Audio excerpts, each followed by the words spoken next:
most of you know, I use Photoshop a lot for my digital drawings, and I just wanted to show you guys this really quick sort of trick that I use a lot before I finish a picture. And I think it can help you give your finished piece that extra bit of dimension. So yeah, I hope this helps. Alright, so this is my near finished picture. I've got everything, well, I've got pretty much everything done. I've got my characters, my background, and I've used a color palette for the background as well.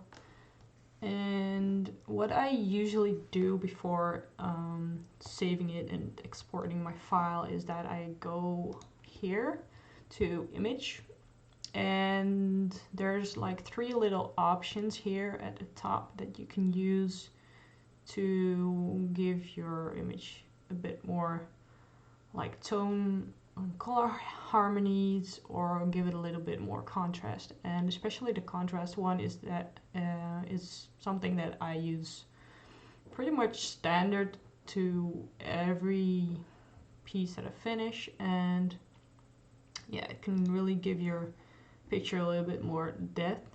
And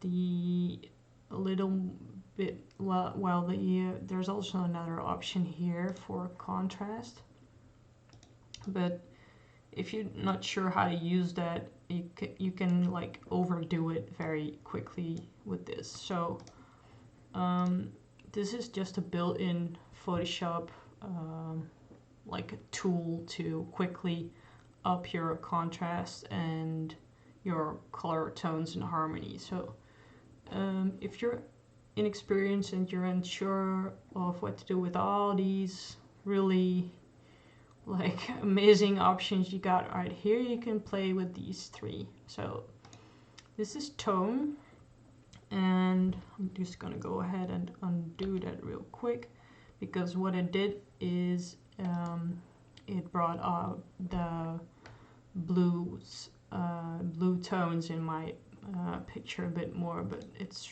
really difficult to see if you don't know what where you're looking at. So and if you look real closely, you can see when I do the auto tone, it will bring in the blues of the background here especially. And yeah, that's not bad, so I'm gonna keep that. And there's also the auto color option.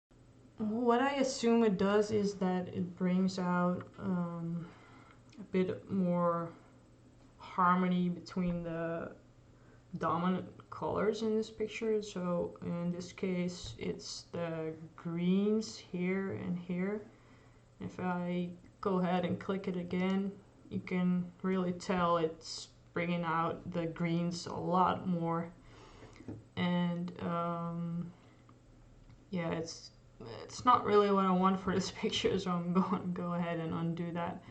But I think it's really a cool tool to help you like create a bit more harmony in your pictures. So yeah, I hope these 3 options can help you like play a bit more with the final product of your pictures. So yeah, if you thought it was helpful, you can go ahead and check out my channel. I've got a few more Photoshop tutorials, and yeah, I hope that helps. And if you got any questions, feel free to drop me a note.